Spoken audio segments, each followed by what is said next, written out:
todos.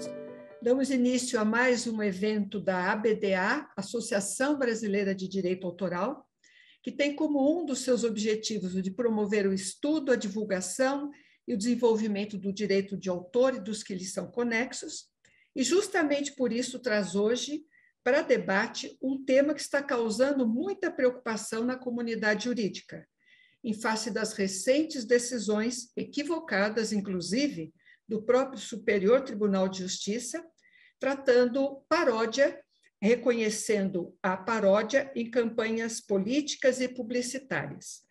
Para tratar desse tema, nós temos hoje dois grandes especialistas, o Dr. Roberto Corrêa de Mello e o Dr. Eduardo Licurgo. Eu farei a apresentação dos dois agora, para dar a palavra inicialmente para o Dr. Roberto Corrêa de Mello, e quero avisar a todos, primeiro agradecer a presença de todos vocês, e avisar que nós vamos encerrar esse evento às 18h10, por conta de compromissos assumidos, inclusive, pelos nossos palestrantes. O Dr. Roberto Corrêa de Mello é diretor da Abramos, presidente da Altivis e presidente da ABDA.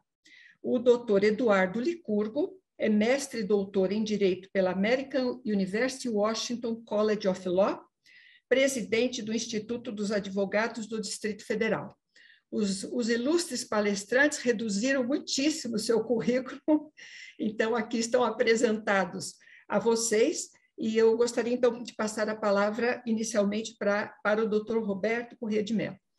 Roberto, por favor. Obrigado, Maria Luísa. Obrigado a todos. Obrigado pelo comparecimento de vocês. Nós temos feito nossos web seminars com um público bem razoável. A comunidade jurídica tem se interessado bastante pelos temas que nós temos oferecido e é uma forma da ABDA prestar serviços à comunidade científico-jurídica para que possa efetivamente debater tudo quanto diga respeito ao direito autoral e direitos relativos ao direito de autor. Vamos ao tema, que é a questão das paródias. A ABDA, inclusive, publicou uma moção que foi endossada por várias entidades aqui do nosso Brasil, em que nós repelimos um entendimento um tanto equivocado emanado do Superior Tribunal de Justiça já em duas oportunidades. A primeira manifestação que me pareceu equivocada foi numa apreciação do ministro, nosso querido e amigo ministro Ricardo Vilas Boas Cueva, que deu uma acepção um tanto larga ao que seria um conceito de paródia, esquecendo que há uma limitação que está esculpida no próprio artigo 47 da Lei 9.610 de 98, que é a última ou penúltima lei autoral, depois veio a Lei 12.853, mas que manteve a quase integralidade da Lei 9.610. O artigo 47 da Lei 9.610 exala exatamente o seguinte: são livres as paráfrases e paródias que não forem verdadeiras reproduções da obra originária, nem lhe implicarem descrédito. Eu acho que é aí que o tribunal se equivocou. Quando você faz uma utilização de uma paródia baseada numa obra consagrada ou não, mas baseada numa obra pré-existente, você não pode implicar a ela descrédito. Esse descrédito tem várias formas de se expressar. Pode ser um descrédito político, pode ser um descrédito econômico, pode ser um descrédito de conveniência, pode ser um descrédito de associação de imagem da obra pré-existente a uma determinada facção, um agrupamento político ou uma própria afinidade do produto com um produto do mercado. Quando nós lançamos a nossa moção, nós explicamos, inclusive, a conceituação do que seja paródia. A paródia nada mais é do que uma imitação humorística de uma coisa séria, pré-existente, especialmente no terreno literário e musical. Nós usamos, inclusive, conceitos que existem no Aurélio Buarque de Holanda ou no Silveira Bueno, dois dicionários largamente conhecidos por todos, para conceituar efetivamente o que seja uma paródia.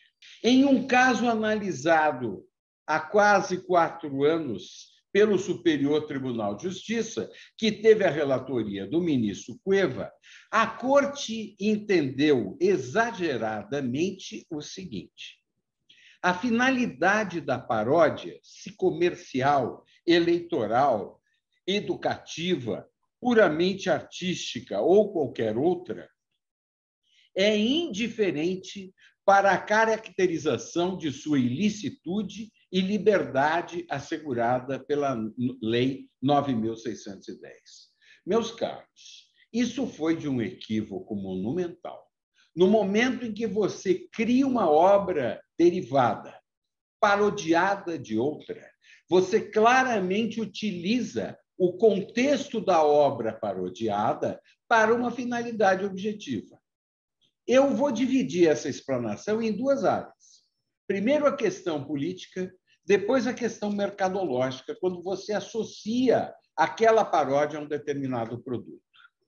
No âmbito político, no momento em que você permite que politicamente você utilize a paródia como instrumento de divulgação de uma candidatura ou de uma postulação, você permite, inclusive, a identificação do titular originário da obra originária com eventual agrupamento político que queira fazer uso disso.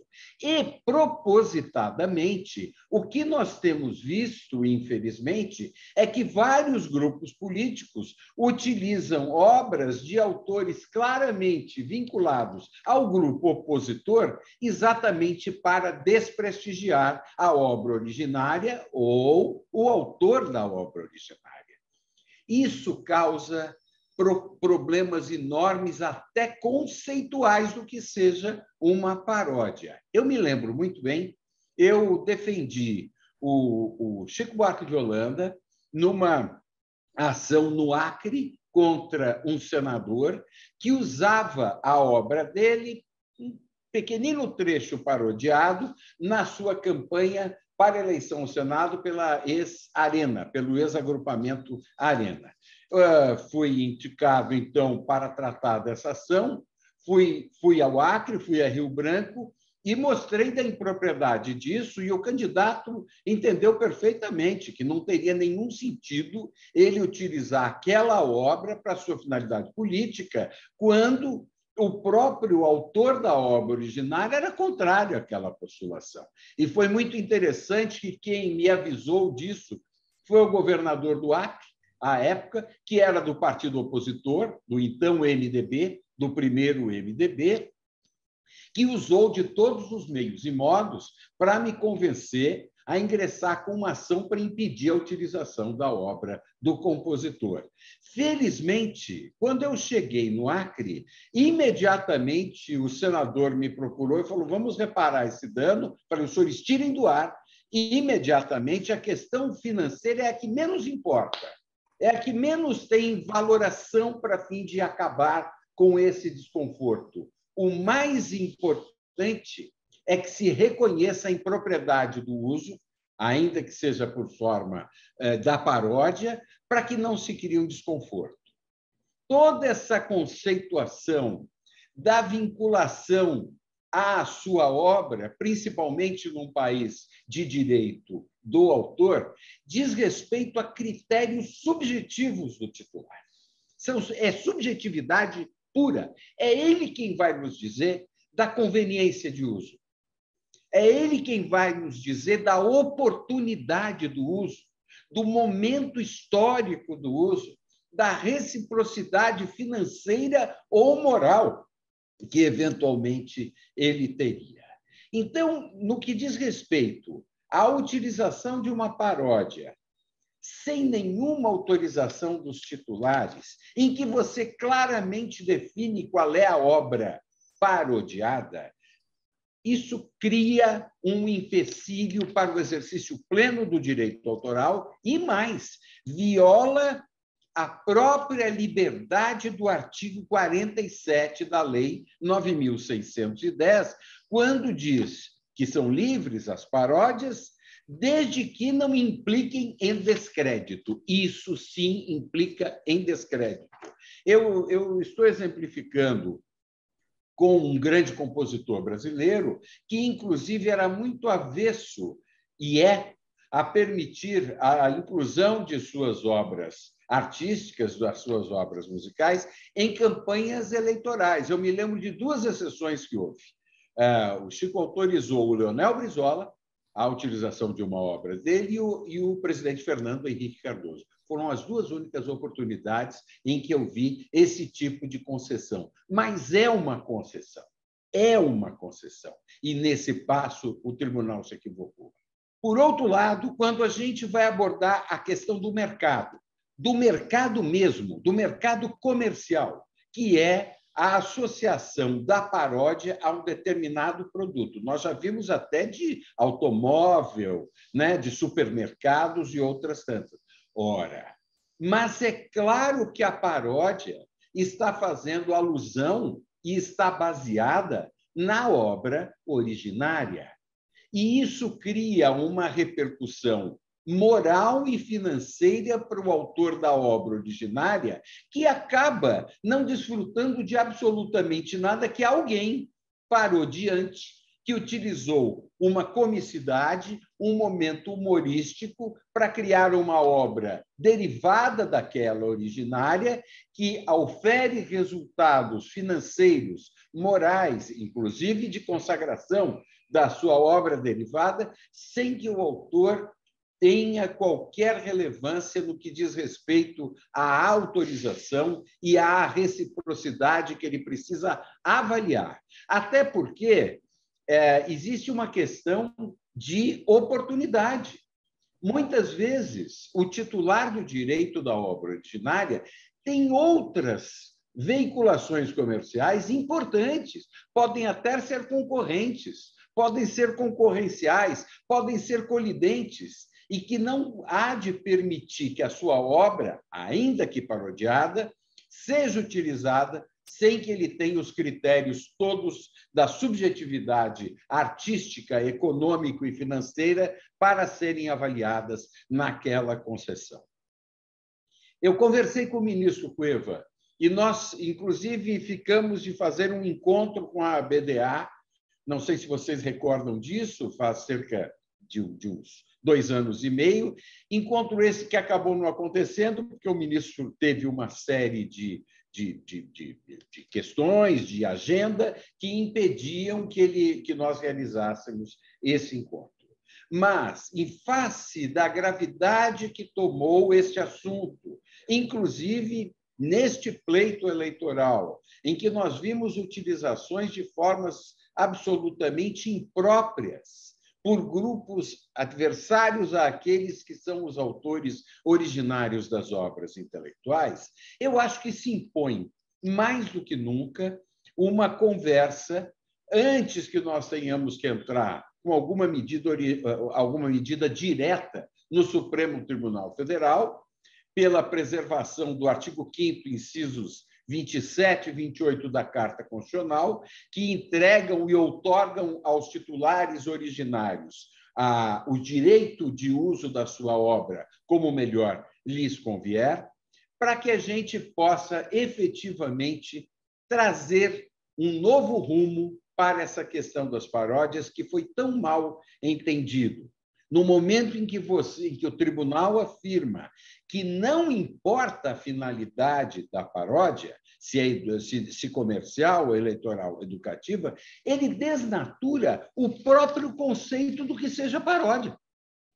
Não é paródia, é utilização indevida. Você está utilizando indevidamente a obra originária por via de uma paródia que remete à obra originária. E viola também, como eu comecei dizendo, o próprio texto do artigo 47 da Lei 9.610, que termina dizendo que você não pode implicar em descrédito. Foi o que nós vimos nessa campanha eleitoral, de forma abusiva, abundante, reincidente, trazendo um desconforto para toda a classe autoral que se viu abusada de uma maneira absolutamente grotesca e dantesca por aqueles que tinham interesse de associá-los a algo que não lhes dizia respeito. Eu peço, quando vocês tiverem oportunidade, leiam, por favor, a moção da ABDA. A moção da ABDA traz uma explicação clara, uma ilação lógica dos preceitos e da configuração do que seja o conceito de paródia, o ato humorístico em si mesmo, para depois abordar as violações da Carta Constitucional e do texto da Lei 9.610. Em simples palavras, era isso que eu tinha a dizer aos senhores nesse primeiro momento. Muito obrigado a todos. Obrigada, doutor Roberto, foi excelente, especialmente porque você nos trouxe uma amplitude de compreensão do que a lei trata como descrédito no artigo 47, ou seja, o descrédito político, o descrédito econômico, de conveniência, de oportunidade de uso, de reciprocidade, e não simplesmente o descrédito como hoje o tribunal tem dado entendimento totalmente incorreto sobre nossa compreensão. Então, isso foi muito, muito bom que tivesse trazido agora. Então, vamos passar a palavra para o nosso colega, Eduardo Licurgo. Por favor, doutor Eduardo. Boa tarde a todos, Roberto, Maria Luísa, obrigado pelo convite.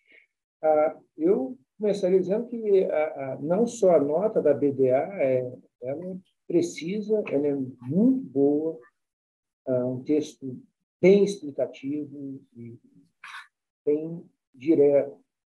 Mas eu tenho também um texto que eu gosto muito, que é o texto do Rodrigo Moraes, sobre paródia, um bom baiano, músico e autoralista de uma nova geração. É um cara que eu tenho um grande afeto, e o texto dele é fantástico. Quando a gente fala em paródias, eu acho que o mundo das paródias está nesse campo dos direitos autorais, das obras intelectuais há muito tempo. Quando alguém fala comigo em paródia, primeiro me vem duas paródias na cabeça, históricas. A primeira é de um filme, eu não me lembro se era Corra que a Polícia Vem Aí, ou Aperte os Cintos que o Piloto Sumiu, um daqueles coisas da década de 80, e era uma passagem numa cena, existia uma paródia com o Darth Vader. Darth Vader era um cara baixinho, com um cabeção, e ele tinha um telefone. E parecia que ele vinha, o Darth Vader, a câmera estava posta no telefone, parecia que ele estava vindo atender o telefone, você via aquela cabeça. Quando ele se aproximava, e aí um jogo de câmera, de posição, você via que o telefone era grande e a cabeça era gigantesca, o Darth Vader era uma pessoa baixa, então quase que um anti-herói. E aí ele não consegue respirar, ele levanta a máscara e ele tem uma voz mais fina do que a minha. Então, esse é um deles. E a outra foi uma paródia musical, que na época em que o Rubinho Barrichello competia na Fórmula 1, nunca ganhava nada. E alguém pegou uma música lá, uma cantora de um grupo baiano, acho que é Bonchi, Bom, Bom, Bom, alguma coisa assim, e fez para o Rubinho. Que até hoje eu me lembro de uma passagem dessa música que dizia: e o problema todo mundo já conhece, é problema hidráulico e motor que aquece, por isso que ele nunca ganhava e chegava em segundo. Então, pode ser que ali tenha havido algum tipo de estresse, mas não um estresse tão grande quanto a gente está vendo agora, por conta das interpretações equivocadas.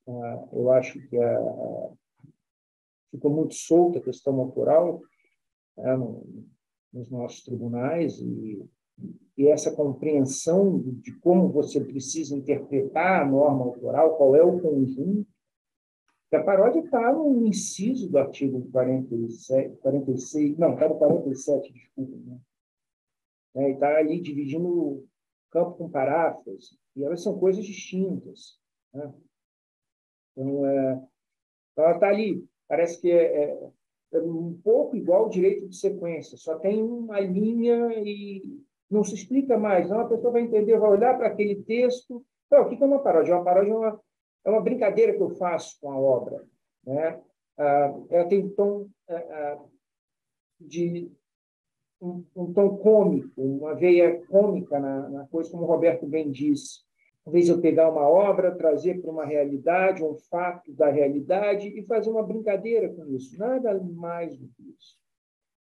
O artigo 46, ele é muito simples. Ele diz, olha, você pode parodiar desde que não reproduza a obra originária, porque se reproduzir a obra substancialmente, a obra originária não é paródia, vira plágio, ou usurpação, ou utilização abusiva, enfim, e de que não importe o descrédito. Agora, o que é o descrédito?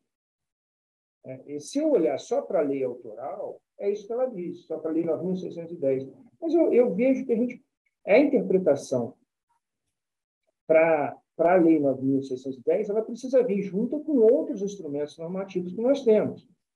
E eu olho e concebo o seguinte: paródia está inserida na lei 9.610 aonde? Nas limitações, ou seja, ela é uma exceção à regra da proteção autoral. Você precisa de autorização sempre que você quiser usar a obra de alguém, exceto nesses casos específicos. E aí o nosso legislador ele construiu os artigos relativos às exceções, às limitações, de uma forma como uma lista fechada. Ele não criou uma lista aberta, ele não criou hipóteses que poderiam ser elastecidas. Ele foi muito objetivo, falou, olha, só nessas hipóteses. Então, eu teria que fazer uma interpretação restritiva do artigo 47. E mais, mas não isolar. Eu acho que a gente tem que fazer a interpretação que seja do que é autorizado para fins de paródia, trazendo também o teste dos 3 passos, que está na Convenção de Berna e está no TRIPS, está no artigo 13 do TRIPS. A gente fala em Convenção de Berna, parece que é uma coisa muito mais antiga, porque data de 1886 a sua primeira versão. O TRIPS é uma coisa um pouco mais recente, está ali meio que com um plano real. E parece que estão querendo mandar o plano real embora junto com o TRIPS. E aí você tem os 3 passos. Casos especiais, me parece que a paródia é um caso especial, ela é bem definida na lei. Conflito com a exploração normal da obra e não representar prejuízo injustificável aos legítimos interesses do autor. Que aqui se assemelha ao descrédito. O descrédito seria um legítimo interesse, não seria o legítimo interesse do autor. Esse legítimo interesse do autor, na minha concepção, ele tem 2 vertentes. Ele tem a vertente moral e a vertente pecuniária. Em qualquer um deles, se há prejuízo, você não pode fazer uso daquela exceção. Aquela exceção ela tem que ser interpretada sob essa ótica. Não pode dizer, o uso da obra é livre porque está disposto que a paródia é livre. Não. Paródia descrédito porque ele não... Eu falei que a obra era dele, eu botei lá que a minha obra aqui, essa minha paródia, foi baseada na obra dele. Então, de certa forma, eu reconhecia a origem da obra que me inspirou. Não é isso. Eu tenho que fazer essa interpretação do que é descrédito à luz do teste dos 3 passos, o que seriam os legítimos interesses do autor do titular. E aí o interesse moral. Interesse moral, que me parece também moral, né? Patrimonial e moral, que me parece um pouco do reflexo do nosso próprio sistema autoral, que ele é baseado no direito de autor francês, enfim, chamada Europa continental, e não naquele modelo pecuniário ou empresarial dos norte-americanos, do direito de cópia, do copyright, que, enfim, tem ali a matriz inglesa americana. Né? Tem percepção de que o importante é a cópia, aqui a gente está falando da importância do autor. Eu vejo o autor, para o nosso sistema de proteção autoral, como o Sol está para o sistema solar. Tudo orbita na nossa lei ao redor do autor. Para o bem e para o mal. Eu acho que, em determinados casos, essa visão, tanto quanto protecionista do autor, pode não ser a melhor coisa do mundo, como a questão de nós não termos na nossa lei a obra feita sob encomenda. Não é nada de uma doutrina nesse sentido, mas isso é um outro assunto. Mas o fato é que, se eu vou interpretar uma exceção ou uma limitação no direito brasileiro, eu tenho que fazer esse recorte e combinar essas normas, o que me parece que traz esse acirramento ou coloca no nosso tribunal ou nos nossos tribunais para uma interpretação que está sendo equivocada, é a falta dessa visão. É a falta da visão de que, olha, aqui as coisas devem orbitar em torno do autor e devem ter o elemento moral também como elemento, como fator preponderante. Faço esse recorte e levo isso agora para o momento atual, a questão política, aonde, num país que, querendo ou não, está dividido, e pouco importa quem vai ganhar as eleições daqui a 3 semanas, ele vai continuar estando dividido. O quantitativo de votos vai ser de 1 milhão para lá, 1 milhão para cá. Não vai ser muito maior do que isso. E polarizado, por dois grupos totalmente antagônicos. Eu até brinco que um não existiria se não fosse o outro. Se você tirar qualquer um dos dois da equação, você vai falar, não, mas sem ele eu tenderia a votar no Joãozinho. E sem o outro, talvez votasse no Joãozinho. Agora, quando você põe os dois, eu vou votar no fulano para não deixar o cicrano. E vice-versa. Então, nesse ponto de sociedade completamente dividida, aonde, como o Roberto bem colocou, um grupo se apropria de obras para fazer paródia que o envolve, que traga, vamos chamar, traga votos para o outro lado, de eleitores, isso inevitavelmente vai acabar afetando. Vai acabar afetando. A gente teve aqui um caso em Brasília que uma candidata, eu vou chamar de conservadora, pegou a música Expresso 2222 do Gil. E estava usando. Eu falei, não, eu consultei especialistas e eles disseram que eu podia. Aqui com os meus botões, eu queria saber o nome desses especialistas que ela nunca disse quem é. Porque ali é um fato claramente moral. Né? Ela era de um partido conservador, de direita, e o Gil fez parte de um governo que era atacado, ou seja, os dois extremos. Vai perguntar para o Gil se ele quer que a música seja usada para aquele propósito. Ele vai dizer que não. E isso afeta moralmente. Então, aí cairia na questão dos interesses, dos legítimos interesses dele titular, se não patrimoniais. Até ele poderia dizer, não, eu licenciaria. Tudo bem, mas você tem um outro elemento. Eu não quero a minha música sendo usada pelo fulano. E a gente está cheio de exemplos desses. Salvo engano, o Rodrigo até poderia esclarecer isso de uma forma mais clara, mas eu acho que foi compositor de Mila, ou foi Netinho, na Bahia, que teve a música reproduzida para questões políticas. E também não gostou, isso já há alguns anos atrás, acho que há uns 2 anos atrás, na questão, acho que ali para eleições envolvendo prefeitos. Foi o Mano Góes, Foi o Mano Góes, foi. Isso, que se inconformou da utilização da obra numa campanha eleitoral. Eu acho que foi até pelo Netinho, Roberto, obrigado. Eu tinha fugido do nome. É isso mesmo. O autor inconformado com o intérprete. Então, foi contra a deputada Carla Zambelli. Isso. Ela foi condenada já em 1º grau e está em fase de recurso de apelação. Isso. Obrigado, Rodrigo. Então, a gente tem um equívoco, claro, nos tribunais e precisa ser corrigido, de interpretação muito aberta dessas regras que são muito fechadas, muito específicas, e de uma interpretação que me parece um tanto quanto voltada para o aspecto econômico da coisa. Um político faz uma paródia, mas isso não tem prejuízo econômico, pecuniário.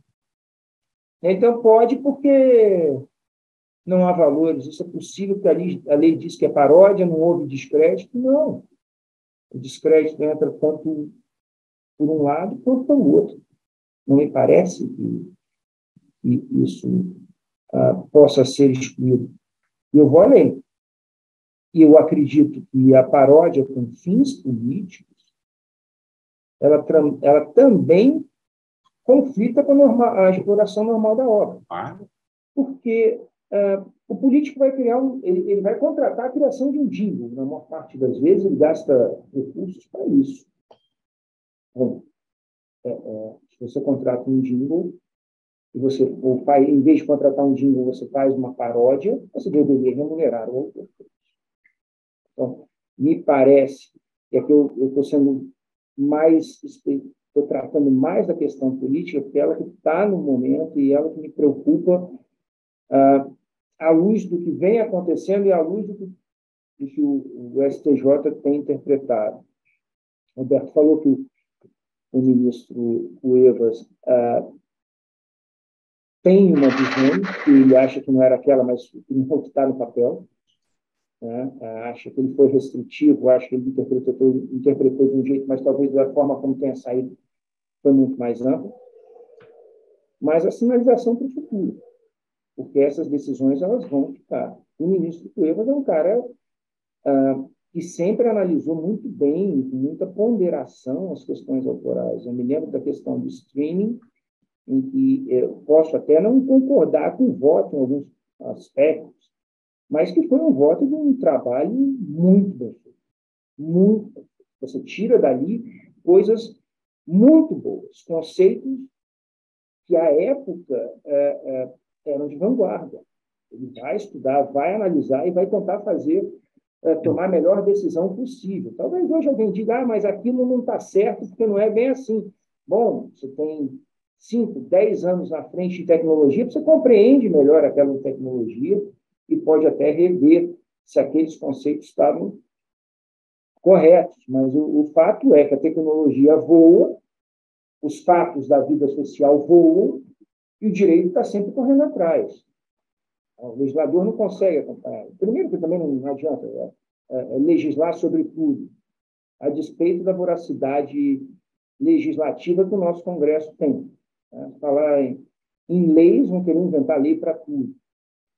Mas essas leis demoram muito tempo para serem reguladas. Eu me lembro aqui de uma discussão que a gente tinha na época do Otávio Afonso, no Ministério da Cultura, lá se vão mais de 15 anos, em que a coqueluche era o Napster, o Orkut. Ela não existe mais. Se alguém pensou em criar uma lei para regular o Orkut, essa lei morreu de velha muito antes de nascer, porque já era. A tecnologia avançou e os modelos de negócio são completamente outros. Eduardo, se me permite, eu queria fazer uma intervenção porque você tocou num ponto muito interessante, que é o sistema dualista brasileiro dos direitos morais e dos direitos patrimoniais. Nós temos uma questão processual que interessa a todos nós advogados, que seria aí de um litisconsórcio facultativo ou, eventualmente, até de um litisconsórcio necessário. Me parece que o ingresso em juízo, tão somente do editor, pode afetar claramente o resultado da demanda, pois, ainda que ele tenha mandato do compositor para reivindicar direitos morais, essa amplitude do acervo moral parece a mim que seria melhor colocada no universo pessoal do titular originário, fosse o titular originário ou seus herdeiros, seus sucessores. Na medida em que você tem demandas em que somente o editor ingressa com um feito para obstaculizar a utilização de uma obra derivada, uma paródia para defender os seus direitos morais, todo aquele acervo subjetivo material que a gente tratou, me parece que nós temos aí uma falha. Se tivesse que ingressar com uma demanda para inviabilizar uma utilização imprópria de uma obra derivada, eu o faria em nome do autor, mais o editor, se houver uma cessão de direitos que outorgue a ele os direitos patrimoniais. Evidentemente, existe uma simbiose de interesses na medida em que os editores, claro, buscam sempre garantir que todo o acervo de direito seja contemplado numa decisão judicial por infração de direitos autorais. Mas, nestas hipóteses, principalmente havendo um fator humorístico que pode denegrir ou afetar a subjetividade da obra originária, parece-me que seria aí, neste caso, se quiser as duas áreas do direito, um litisconsórcio necessário. Facultativo seria se você tivesse outras consequências jurídicas, como, por exemplo, impedir a continuidade da utilização da obra e tal. Mas para a reparação dos danos morais e patrimoniais, parece-me muito mais adequado um litisconsórcio necessário entre os autores e seus editores. Roberto, eu acho assim, eu acho que o reforço, eu acho o grande reforço argumentativo na paródia é o descrédito, que está ligado aos legítimos interesses do titular. Berna fala em autor, o Trips fala em titular, mas, no fim das contas, estão ligados, né? Se você tem só um editor na demanda, é possível que essa discussão descambe muito mais para o lado patrimonial. Claro. Se você tem a figura do autor, e o autor, por uma questão da nossa visão do direito, da onde nós vamos beber a água desse nosso direito, os direitos morais não são transferidos, não podem ser cedidos. Eles vão morrer com o autor, com o criador da obra. Quando você olha o elemento moral, e aí você tem, de certa forma, direitos que são muito caros ao autor, e aí você tem até o direito de retirada. Eu criei a obra, eu divulguei a obra, e agora eu não gosto, enfim, essa obra ela não mais se adequa às minhas convicções, e eu posso exercer o direito de retirá-la de circulação. Veja, é o autor. Ele não cede. Esse direito de retirada ele não é nem transmissível. Ou seja, se ele falece, ele não passa nem para os herdeiros. Vamos chamar de personalissimosíssimo. Se pudesse haver tal palavra na língua portuguesa. Então, eu acho que a discussão sobre descrédito e legítimos interesses do autor, e aí eu estou fazendo a visão mais conservadora e mais restritiva, que seria da Convenção de Berna. Só o autor vai dizer, olha, eu não concordo com isso porque ele fere a minha moral. Ele vai contra os meus princípios, ele vai contra as minhas ideias. Bom, o editor, eu acho que não poderia entrar. E a gente teria uma outra situação. Eu fico imaginando que um determinado cantor, eu vou citar aqui abertamente o Tiririca, que já tinha feito nas eleições de não sei quando, não sei se foi 14, 2008, enfim, foi uma daquelas que ele parodiou o Roberto Carlos, ou foi num comercial de TV, enfim, foi alguma coisa assim. E agora vem parodiando o Portão, também do Roberto. E eu fico imaginando que o Roberto não se ofendesse com aquela paródia. Mas o editor se ofendesse, dissesse, não se ofendesse não, mas o editor se sentisse com seus direitos violados. Isso poderia acontecer? Poderia. O editor poderia entrar com ação dizendo, olha, essa paródia fere os meus direitos, porque eu sou titular de direitos autorais, então tenho direito de explorar a obra, ela me causa um prejuízo, porque ela conflita com a exploração normal que eu dou, que seria, no caso, o licenciamento da obra para o uso com fins políticos. Mas, sobre o aspecto moral, o Roberto Carlos poderia não ter nada contra. E dizer, não, por mim, tudo bem, por mim faz aí e está ok. Por isso que eu acho que talvez o litisconsórcio não seja obrigatório. Você pode ter posições antagônicas. Mas se os dois estão falando que viola direito, aí eu acho que o litisconsórcio ele é sempre razoável, ele é sempre bom nesses casos. Se eu tivesse ali pelo editor ou pelo titular de direitos patrimoniais, eu ia querer o autor junto comigo. Claro. O argumento pro autor aqui ele é muito mais sólido, como a gente olha e as nossas decisões reproduzem muitas vezes, principalmente as decisões de um período do STJ pós-lei de 98, interpretando-a e fazendo até analogias com a legislação de 73 para trazer os conceitos autorais, o que seria edição fraudulenta e de outros institutos, essas decisões sempre foram muito voltadas para a figura do autor, de uma proteção do autor, dos danos morais, do que era do direito, não gosto de chamar de direito moral do autor, porque às vezes eu me embanando. O direito moral dos direitos autorais, vou chamar de faculdades jurídicas morais que os direitos autorais atribuem ao autor. Então, nesse ponto, eu acho que até o nosso histórico de decisões de tribunais, eles podem ajudar como é que eu vou dizer, a colocar mais limites nessas decisões atuais, que me parecem muito mais voltadas para a questão econômica, propriamente dito, do que para outras coisas. E acaba se tendo aí um mundo aberto. Ainda eu não sei se o TSE já entrou nessa história, mas eu temo que ele entre com caráter só patrimonial, dizendo, essa é bobagem. Felizmente, o TSF ainda não adentrou nessa felizmente.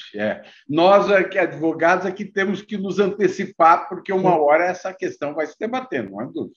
Sim. Bom, era isso que eu tinha para falar, Maria Luísa. Obrigado, Roberto, pela intervenção. Obrigado, Rodrigo, pela lembrança. Lá de casa de Netinho. Então é isso. Muito obrigado a todos. Muitíssimo obrigada, foi uma ótima apresentação. Eu também concordo com as colocações que foram postas aqui, até porque a interpretação da lei deve passar por uma análise sistemática. E nessa análise sistemática, especialmente do capítulo das limitações, nós teremos que parar na regra dos 3 passos. E aqui vamos nos esbarrar na proibição da reprodução da obra que cause um prejuízo injustificado aos legítimos interesses dos autores, que vai cair exatamente no discreto que foi posto aqui pelo Roberto. Muito bom, foi excelente. Nós temos alguns comentários aqui. Tem aqui um comentário de alguém que nos traz, que diz que a Jordana, diz que teve um caso utilizando uma música da Disney, que incentivava as crianças a fazerem seus pais votarem no candidato, e ela aqui traz o endereço do YouTube para nós vermos também.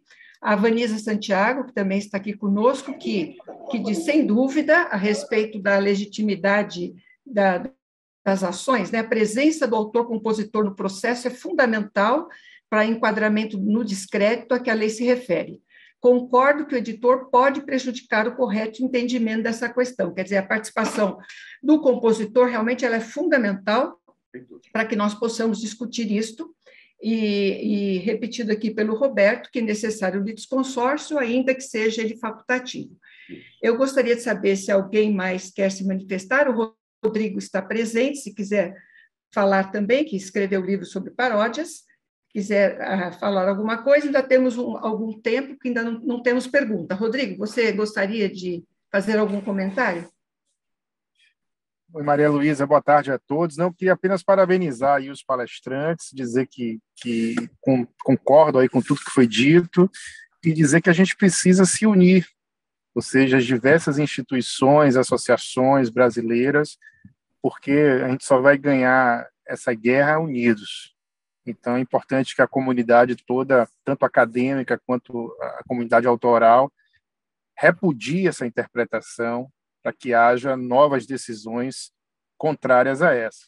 Então, portanto, que aqui eu conclamo que a gente se una nessa causa em comum.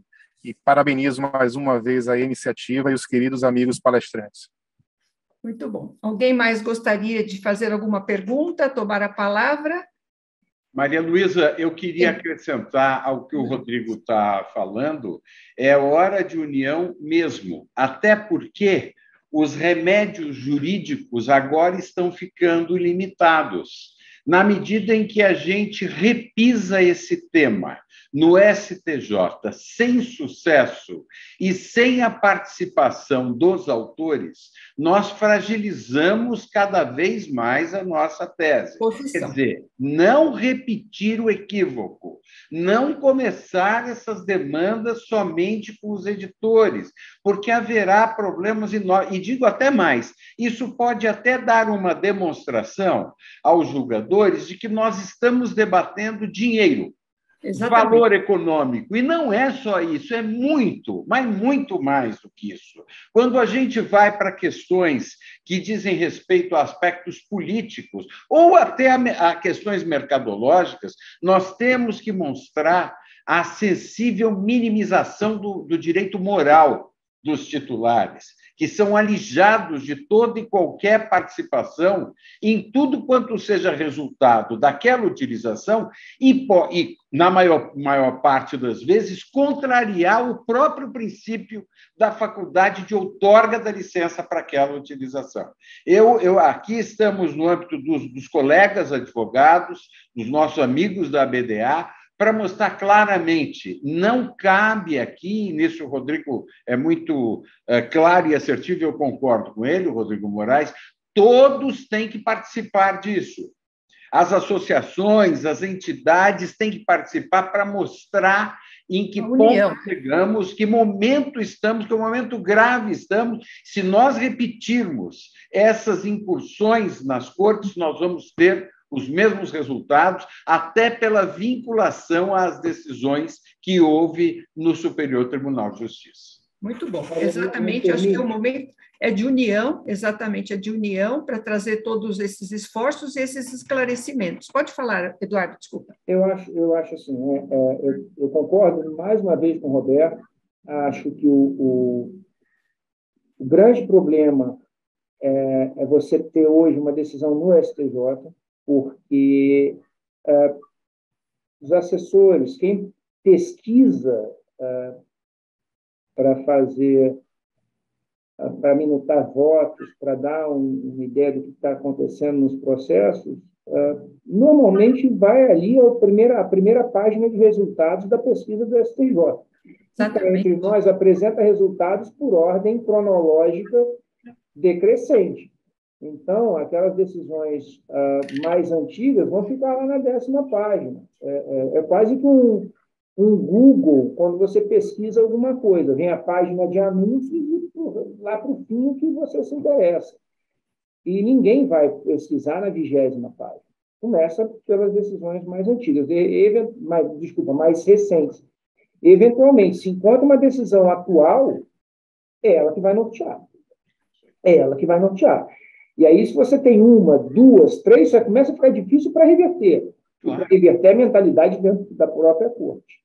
Então, esse trabalho, eu acho que as associações têm que se unir, têm que estar unidas nesse ponto, pouco importando a posição pessoal de cada um de nós. Às vezes a gente vai estar para um lado, às vezes vai estar para o outro, mas isso faz parte do jogo da advocacia, mas não do jogo da academia, né? Que a gente está juntos para um bem comum, que é a defesa dos autores.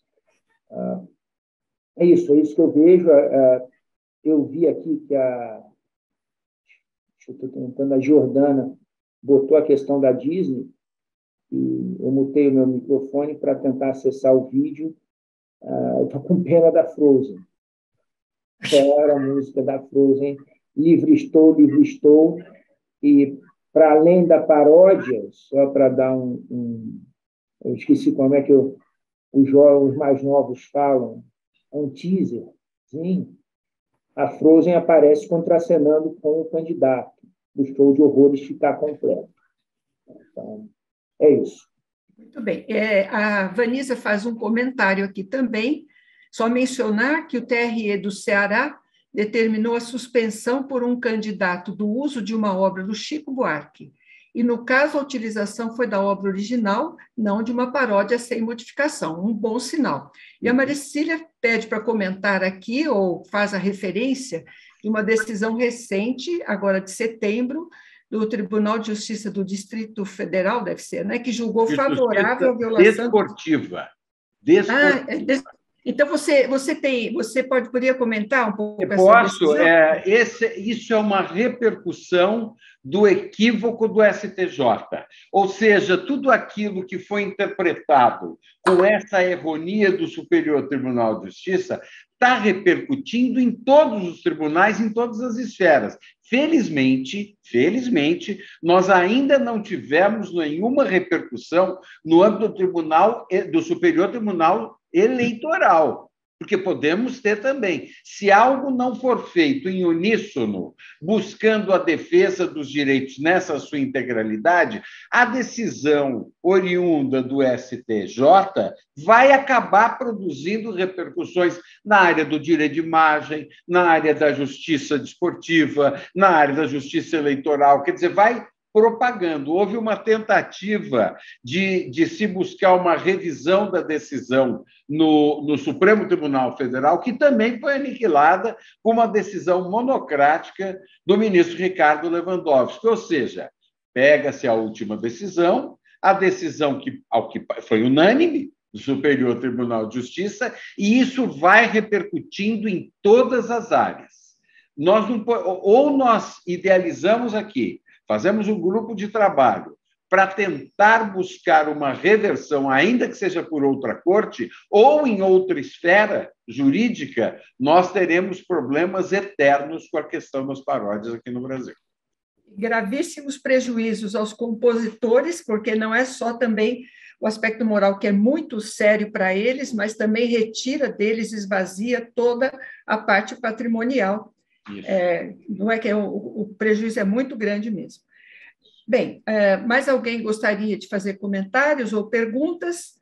Eu acho que as apresentações foram excelentes, trouxeram pontos de vista excelentes que fazem a gente pensar sobre outra forma também, e agora procurar a união e buscar defender esses pontos junto aos tribunais. Maria Luísa, eu não posso deixar aqui de manifestar em nome da BDA a nossa preocupação que, seja qual for o lado vencedor nas próximas eleições, que nós tenhamos um respeito à Carta Constitucional.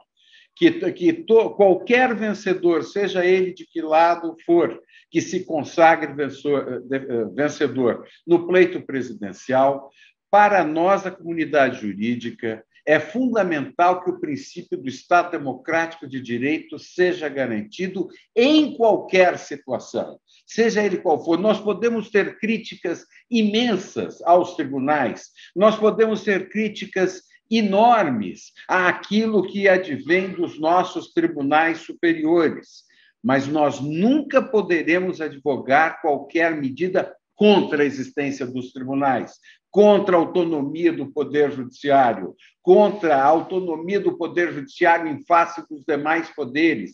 E lembrar mais que o Poder Judiciário, embora tenha sido exacerbado nas suas funções ultimamente, isso aconteceu por provocações do próprio Legislativo, que muitas e muitas vezes invocou o Poder Judiciário, a Corte Superior, o Supremo Tribunal Federal, a prolatar decisões na defesa daquilo que havia sido vencido numa decisão do Parlamento.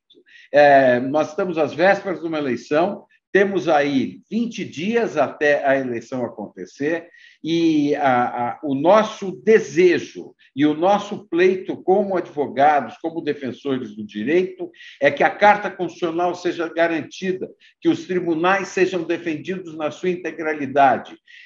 Tenhamos nós totais divergências com aquilo que vem dos tribunais ou não, esse é um dever nosso. É um dever dos advogados, é um dever da comunidade jurídica e, principalmente no nosso âmbito aqui, um dever da ABDA. Roberto, desculpa, Maria Luísa, só comentar em cima do que você falou. Nós estamos fazendo exatamente isso aqui. Nós estamos de forma civilizada e educada, sem atacar absolutamente ninguém. Discutindo uma decisão que nós entendemos equivocada. Exatamente. Mas por motivos e com base em motivos técnicos. A Corte tem liberdade de decidir, nós temos liberdade de manifestar. Eu acho que a primazia do Estado de Direito é essa. Outro dia, eu até falando com os membros do Instituto dos Advogados aqui que eu presido, e aí nessa questão de eleição, só fazendo um parêntese, nos próximos, acho que 40 dias, eu não trato de assuntos que tenham "ão" no final. Essa semana eu não trato de Timão, porque eu sou flamenguista. Para o final do mês eu não trato de eleição, porque tira a minha paciência. E para o final de novembro eu não trato de seleção, porque é outra coisa que me dá no nervo. Então, eu sou favorável ao 7-1 da Alemanha. Eu descobri que se eu torcer para qualquer outro time que não é a seleção brasileira, eu tenho mais chances de ganhar, porque são 31 contra 1. Então, um dos outros 32 vai estar ali, eu não me incomodo. Eduardo, eu estava contando aqui para vocês, antes de começar, que eu tirei férias com a minha mulher e nós ficamos 10 dias na ilha de Santo André, perto de Cabralha, em hotéis que pertencem a um grupo alemão, um deles preparado para recepcionar a seleção alemã na Copa aqui de 2014. A ponta do lado direito da praia chama-se 7-1. Eu acho isso uma covardia conosco e eu espero, sinceramente, que a gente reverta isso nesta próxima Copa. Eu espero que seja boa a Copa, mas o que eu estava falando... Voltando àquela história do Instituto, eu publiquei, enfim, eu me manifestei na discussão de eleição, e no Instituto é muito democrático, mas eu tenho que baixar um pouco a bola quando entra na questão política, senão metade do Instituto foge. Claro. A outra metade foge quando alguém falar uma outra coisa. Então, eu vou ficar só eu ali, porque não é bom ter um Instituto de mim mesmo.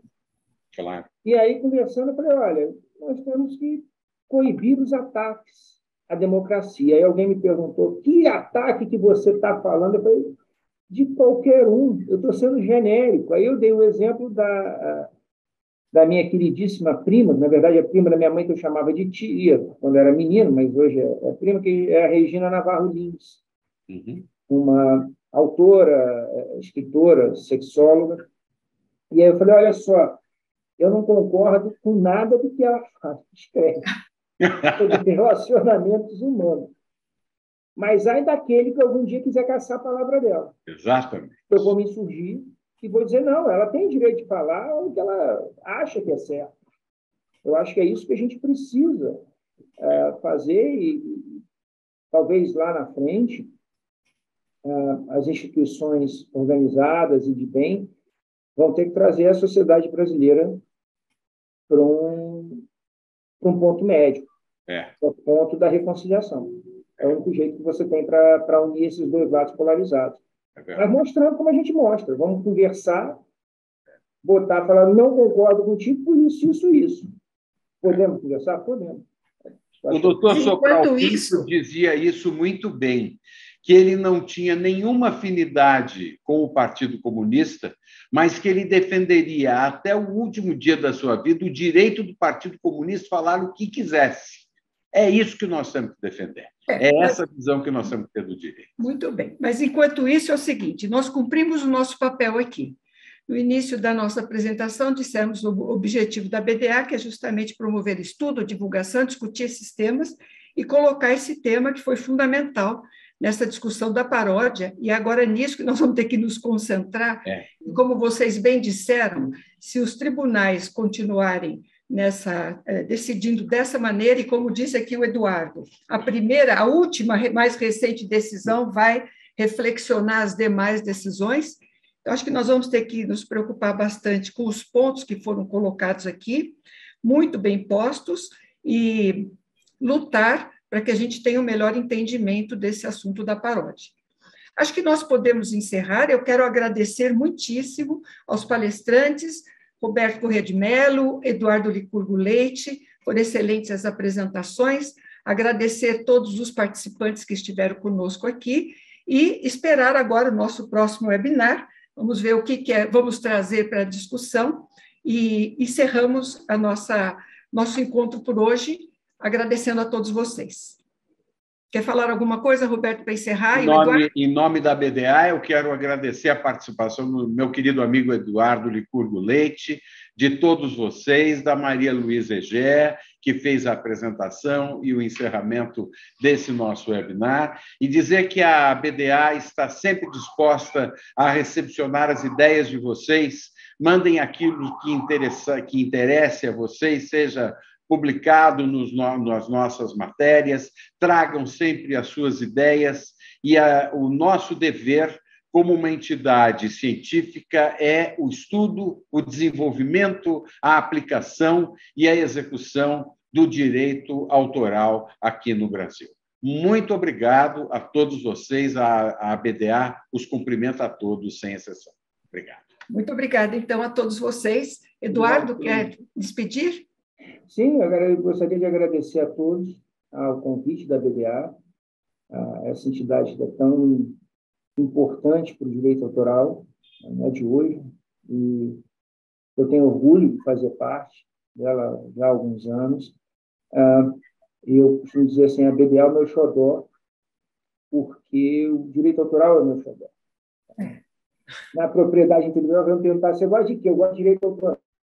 Eu lembro quando alguém fala patentear o direito autoral, mas academicamente. Outro dia eu ouvi isso de um juiz, de um desembargador proferindo no voto. Eu sei que isso aqui é sobre patente de direito autoral. Eu não quis intervir na hora, porque eu estava ganhando. Eu falei, se eu intervir, eu vou perder. Melhor ficar quieto. Mas me doeu um pouco, porque misturou uma coisa que está muito fora da minha paixão, que são as patentes. Enfim, gosto de analisar e tudo mais, mas o meu xodó é o direito autoral e os malucos que o fazem, que são os autores. Né? Eu não conheço um autor normal desse tipo. Então, é uma veia que vai por aí, e a BDA me permite ter esse bate-papo com vocês, que são pessoas que tratam direito autoral com todo carinho, sabem muito. É um lugar em que eu costumo aprender bastante. Então, obrigado a todos, obrigado pelo convite e pela presença. Estamos com você numa próxima oportunidade, Eduardo. Tá. Muito obrigada, então, a todos. Então, vamos encerrar. Boa noite. Boa noite. Boa noite.